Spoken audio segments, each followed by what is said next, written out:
6 premiers mois de l'année 2025 n'étaient pas des tout repos pour la société d'infrastructure sino-congolaise.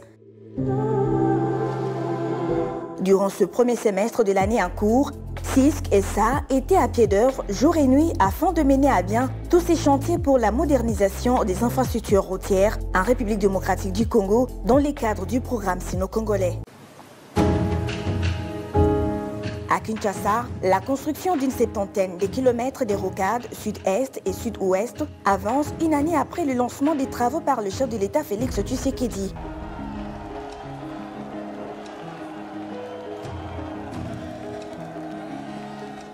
Sur la rocade sud-est, l'asphaltage a débuté le 31 mai 2025 au point kilométrique 13 sous les regards du ministre d'État, ministre des Travaux publics et Infrastructures, Alexis Guissaro. Il y avait dans sa suite les directeurs généraux des CISC SA, de la CGT, de l'OVD et de l'Office des routes. Cette visite correspond au début ou au lancement des travaux d'asphaltage de cette rocade. C'est pour nous un pas qu'il fallait marquer parce que nous entrons dans une phase nouvelle. Nous avons vu comment la nature a été transformée ici, les travaux de terrassement, des grands travaux de remblai et les assainissements ont été faits, la couche de fondation, la couche de base et aujourd'hui nous arrivons à la phase finale pour la construction de cette rocade pour cette section qui est une section qui a été libérée.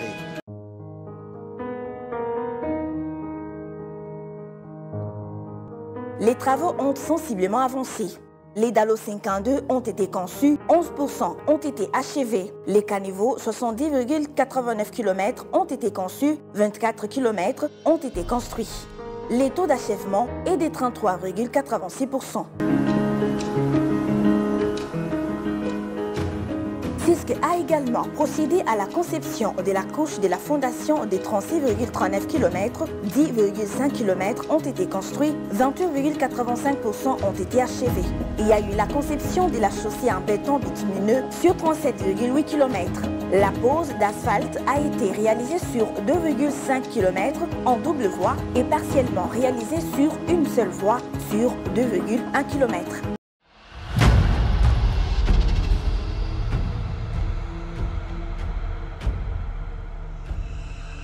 Après avoir assisté à ces débuts d'asphaltage sur la rocade sud-ouest, Alexis Guissaro a traversé la route nationale numéro 1 et a pris la direction de la rocade sud-est pour y inspecter l'avancement des travaux.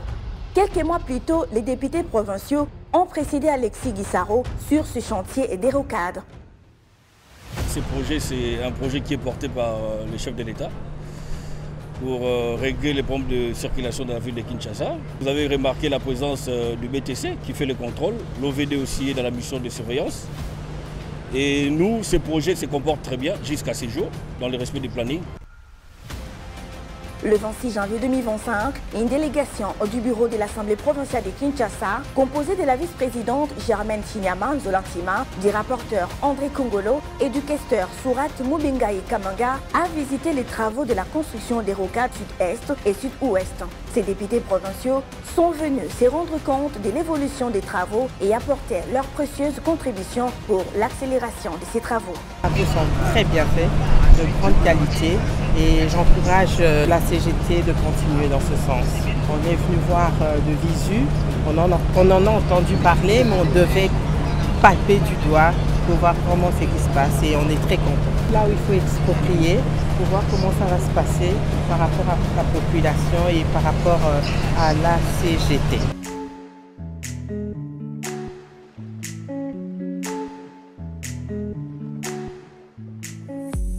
Ici, 10 dallos ont été construits. 13,4 km des caniveaux ont été construits. 6,6 km de la couche des fondations ont été posées. 2,2 km de la couche des bases ont également été posées. 6 fondations sur pieux ont été construites.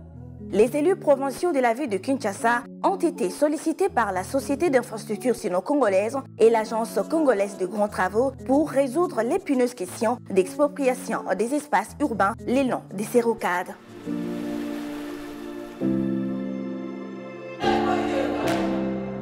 En dehors de Kinshasa, la Société d'infrastructure sino-congolaise, CISC SA, est engagée dans la construction de la route nationale numéro 12 dans la province du Congo central. Ainsi, le gouvernement congolais a provisoirement réceptionné le 14 janvier 2025 un tronçon de près de 12 km d'une largeur de 8 mètres et de l'épaisseur d'un robage de 4 cm. Nous sommes très satisfaits par rapport à cette réception qui a eu comme soubassement la réception technique l'année passée. Et avec cette allure, nous sommes très confiants avec la prochaine réception définitive qui sera bientôt programmée. La prochaine étape, c'est la phase 2 qui a déjà commencé. Nous sommes à pied d'œuvre et nous aurons aussi à respecter les mêmes clauses du contrat par rapport à la phase 1. Nous sommes très contents pour la réhabilitation de cette route. Il était difficile pour nous de quitter Lemba et joindre Boma. Ça nous prenait des heures. Mais depuis qu'ils ont réhabilité cette route, aujourd'hui nous faisons 1 heure du temps pour quitter Lemba et joindre Boma. Et donc c'est une bonne chose pour nous, on facilite tout.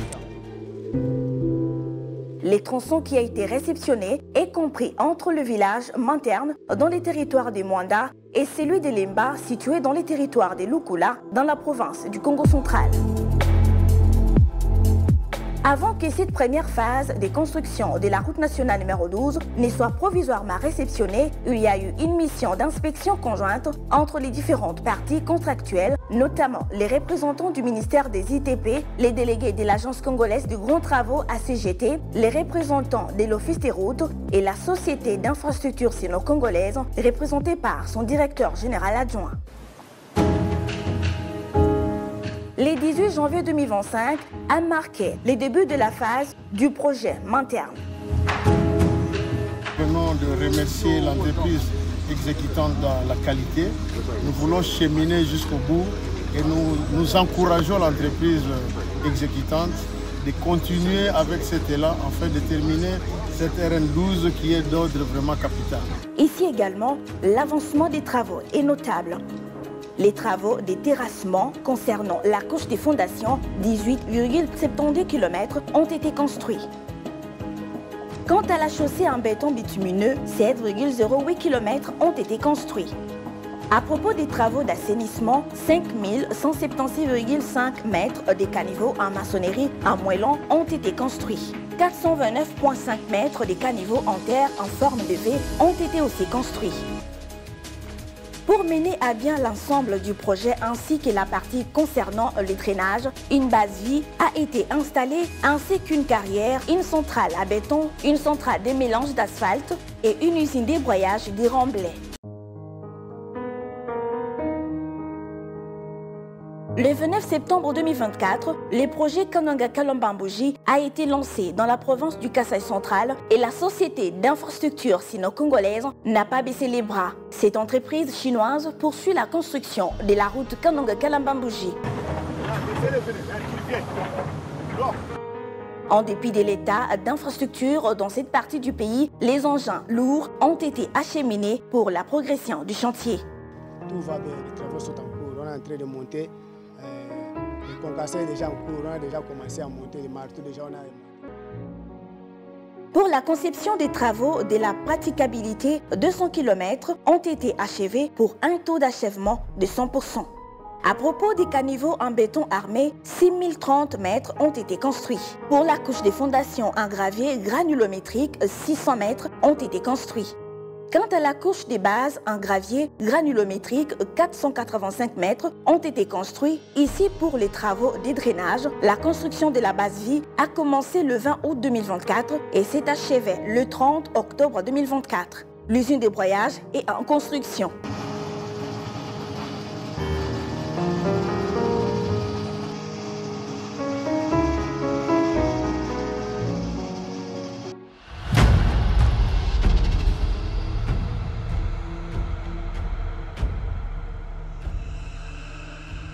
La société d'infrastructure sino-congolaise travaille également dans la province du Kasaï oriental où elle exécute les projets de la route nationale numéro 1 Mbujimaï-Ngouba.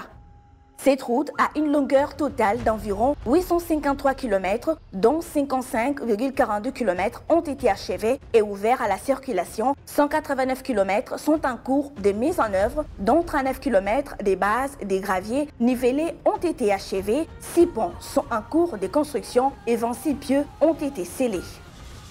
Dans les soucis d'assurer la logistique régionale et les transports en général, cette année, la propriété de la section Lubudi-Kamina de la route de 234 km pour maintenir ouverte la construction du projet a été tirée à travers 163 km. Les travaux du projet de construction de la route Ingudi-Idiofa ont débuté le 15 avril 2025 et sont poursuivis immédiatement. En juin 2025, la valeur d'achèvement cumulée du projet est de 8,36%. Les travaux de terrassement pour les dégagements des emprises, la quantité de conception est de 50 600 m² pour un achèvement cumulatif de 44 038 m3. À propos du remblai d'emprunt, l'achèvement cumulatif est de 37,119 m3. À ce stade, on note l'achèvement et la réception de la phase 2 du projet de réhabilitation de la route nationale numéro 20, l'acceptation provisoire de la phase 3 du projet de remise en état de la route nationale numéro 20. Les projets de construction de la route Lac-Munkamba-Lusambo dans la province du Sankuru, au centre de la République démocratique du Congo, a été officiellement lancé le 6 octobre 2024. Il a une longueur totale de 128 km, dont 10 km ont déjà été mis en chantier. Les principales œuvres comprennent les déblais de terre, les remblayages des plateformes ainsi que la construction des caniveaux. Concernant les travaux de terrassement qui sont terminés, il y a eu un dégagement des emprises de 73 000 m², un déblai de terre de 24 235 m3, un remblai d'emprunt de 18 917 m3 et un réglage de compactage plateforme de 90 000 m². Quant aux travaux d'assainissement, 3,94 km de caniveaux rectangulaires en maçonnerie ont été réalisés. Pour les travaux des chaussées, les préparatifs pour la surface de travail de la couche des bases en gravier et l'approvisionnement en matériaux sont en cours. L'équipement principal des productions des graviers est arrivé sur le site et une production d'essai est prévue pour juillet. Le 12 juin 2025, le maire de Kikwit, Abbé Ngiama Katiaka, accompagné du directeur provincial de la CGT, des représentants de l'hôpital, a procédé au lancement officiel des travaux de réhabilitation et modernisation de l'hôpital général de Kikwit. Les projets prévoient la réhabilitation des 11 bâtiments, la construction de 17 nouveaux bâtiments, ainsi que des aménagements extérieurs. Il s'inscrit dans le cadre du programme sino-congolais et vise à améliorer les installations médicales et les normes médicales, ce qui contribuera à la protection des moyens de subsistance de la population et au développement régional.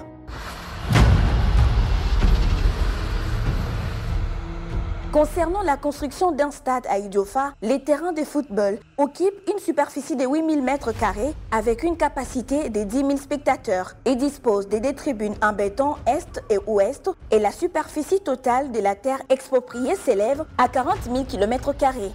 Actuellement, les matériels sont en train d'arriver sur le site. L'expropriation et les travaux de dégagement des emprises sont en cours. La société d'infrastructure sino-congolaise CISC SA poursuit sans désemparer les grands chantiers de modernisation des infrastructures routières, hospitalières et sportives en République démocratique du Congo dans le cadre du programme sino-congolais. Ce programme a été conclu entre le gouvernement congolais et les groupes d'entreprises chinoises. A noter que la société d'infrastructure sino-congolaise CISC SA exécute les travaux sur financement de la CICOMINE.